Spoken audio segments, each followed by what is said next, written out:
At the end of the day, I gave this little guy an opportunity. He should be thanking me. I'm paying him. I'm his boss. He reports to me, and I'm gonna fucking son him on November 14th. So fuck you, little man. You paying me? Are you paying me? Yeah. 100%. 100%. Facts. Correct. Yes. Correct. Correct. I'm your daddy. Who you got? Tank or Jake? I don't know. Tank better whoop Jake Paul ass. I ain't even gonna hold you. Jake Paul and Jervant Tank Davis had fans going wild with clown props, savage trash talk, and even a $2 million side bet. But what went down after the cameras stopped rolling is where things really got heated. Backstage, all hell broke loose. There was shouting, threats, and face-to-face tension so intense that security had to step in before it turned into a full-blown fight. And what was said behind those doors? That changed everything we thought we knew about this matchup. Because now, it's not just about Jake's size or Tank's power anymore. It's about pride, legacy, and who's willing to go the furthest when no one's watching. Let's rewind a bit. Jake Paul, standing tall at 6 feet 1 inch, showed up to the press conference locked and loaded with props. He mocked Tank's height, calling him an 8-year-old sparring partner, brought out actual clowns to make fun of Tank's mohawk, and didn't hold back on jabs about Tank's past legal troubles. Anybody that ever rocked a mohawk is a clown. We all know this. Anybody rocked a mohawk. Name You them. want to see clowns? You want to see clowns? Jervant, you're the clown, buddy. You're the clown, Jervant. Any man who puts his hands on a woman is the clown. Now, since we on this, if I put my hands on females or anything like that, right? If I put my hands on females or anything like that, you know how I mean? Female, like, come on. It would be mad. You see how when I don't even want to bring up nobody thing, what's the name about that? But P Diddy, when things got like that, no, listen. When one female did a charge, it was mad females coming out, right? So if I hit a female, right, wouldn't it be mad other females? Like I ain't been just with one female. Like I'm 30 years old. Like let's be real. I've been with more than one female. Wouldn't mad females come out and say something about me hitting them? No. Jervant mostly kept his cool until Jake crossed the line with those domestic violence jabs. That's when Tank snapped. He fired back hard, threatening not just Jake, but even Jake's trainer, Julian Love. Tank's tone changed completely, calm was gone, and that Baltimore fire came out. You could feel the tension spike instantly. Security started closing in, cameras stopped rolling, and what happened next turned a simple face-off into something personal.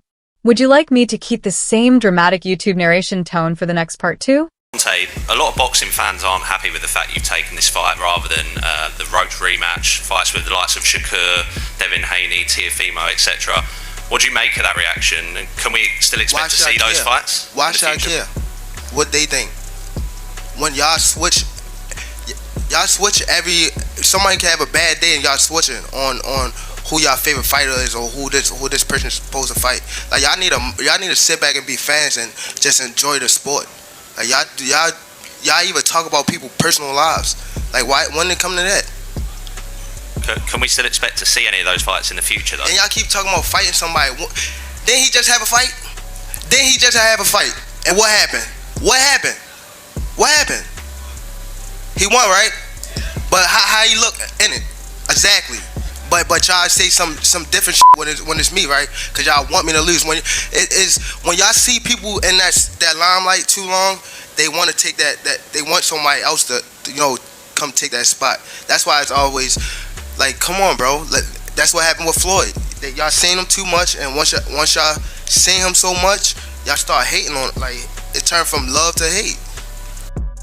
When they squared off live, Jake looked down on Tank like a big brother bullying a kid. Tempers flared. Tank shoved, Jake shoved back, and security dragged them apart. But the cameras cut before the real fireworks. Backstage, it got personal fast. Witnesses say Tank stormed toward Jake's locker area, shouting, "Keep my name out your mouth when it comes to family. You talk about boxing, fine. You bring my people into it. I'll put you to sleep before November."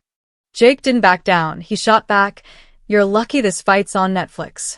Otherwise, I'd end your career right here, in this hallway. The exchange escalated so quickly crew members were forced to wedge themselves between the two. Jake's side tried to play it off with nervous laughs, but Tank's team wasn't having it. For a few tense seconds, it looked like fists were about to fly.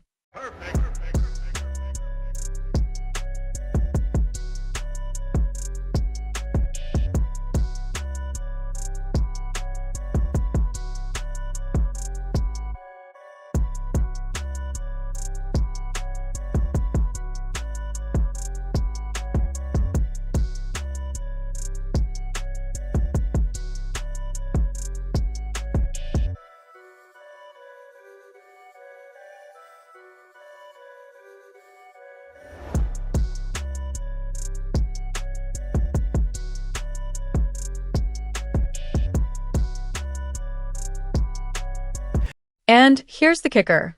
Fans actually caught pieces of that chaos on their phones. Now, clips are all over social media showing Tank pointing his finger right in Jake's face, while Jake just smirks like he's untouchable. So why all the heat? For Tank, it's about respect. He's one of the most feared knockout artists in the game, a multi-division world champion who's dropped real killers in the ring.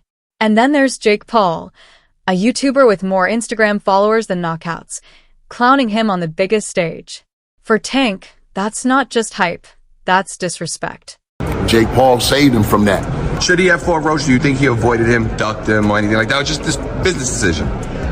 I can't say, bro. It looks like it. It looks like he didn't want that. He didn't want to go back down that road. And Jake Paul saved him from that. You know, Jake Paul saved him from that, bro. He got out, you know what I mean? That's the one that's going viral, Chin. That's a good one. Jake Paul saved him. Got you. I mean, yeah, but that's the truth. It seems like. Yeah. And Roach, you know, hey, Roach came with it, bro. And it looks like through their familiarity of coming up in the amateurs and all that together, you know, Roach really know him better than most fighters. Might have heard this one before. Him, bro. You know what I mean? Roach know him, bro. So yeah. I think that was a, you know, hindsight always 2020. He didn't want. I didn't think he wanted to go back down that. That was a tough out for him. For Jake, it's all about validation. Every time he stepped up, Askren, Woodley, Silva, even Chavez Jr., people said he didn't belong. And every time, he proved them wrong. But facing Tank Davis? That's his boldest move yet. If Jake can even survive against a pound-for-pound monster like Tank, he won't just be a YouTuber anymore. He'll be seen as a real fighter, someone who forced the boxing world to take him seriously. Bro, you can't be mad at somebody for doing what they feel is best for them. Will it impact Tank's legacy if Jake Paul were like to beat him or even like knock him out? Dude, Tank's a 3-division world champion, a 4-time 3-division world champion. At the end of it, bro, you can't take anything away from him. Bro, you can't be mad at somebody for doing what they feel is best for them. It's the same way Roach feels Tank is the best option for him. Same way that Stevenson thinks Tank's the best option for him, or like all that stuff, right? At the end of it, bro, we just want to do what's best for ourselves, right? Facts. Right or wrong? Facts. So just do what's best for you. This isn't just trash talk anymore. It's about legitimacy, pride, and the ultimate question. Who really runs boxing right now? I was training for something like this. Obviously, smaller guy. How was this in the training aspect, Jake? Yeah, there's a lot of punching down, practicing, hitting below my knees, and a lot of speed. He warming up. We're now. sparring. That's what we need. We're sparring. Warm up. Some I know 8-year-olds. One thing, I got 8-year-olds in there. If I find out anything, I'm gonna beat your ass and I'm gonna beat Jaden Love ass. On my mama, I'm gonna beat both of y'all ass. On my mama. And he laughing. He know. He laughing. What are you talking about? What does he have to do with this? Let anything, you know what I'm talking about. Let anything. Nah, I don't have to say it right now. Don't worry about it. I don't gotta say it up here. Let anything happen. And I'ma show you and him. Bet. Here's what makes this fight absolutely insane. The size gap. Jake fights at cruiserweight, tipping the scales at around 200 pounds in his last weigh-in. Tank or Jake?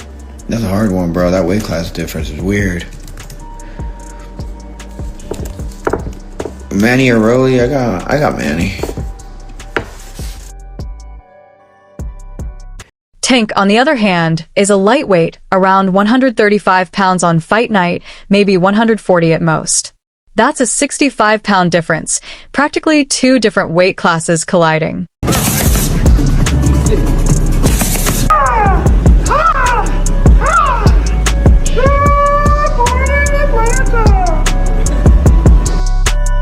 To even things out, the commission labeled it an exhibition bout, 12-ounce gloves, and a 195-pound catchweight cap. Still, Jake's going to walk in way heavier, no matter what the rules say.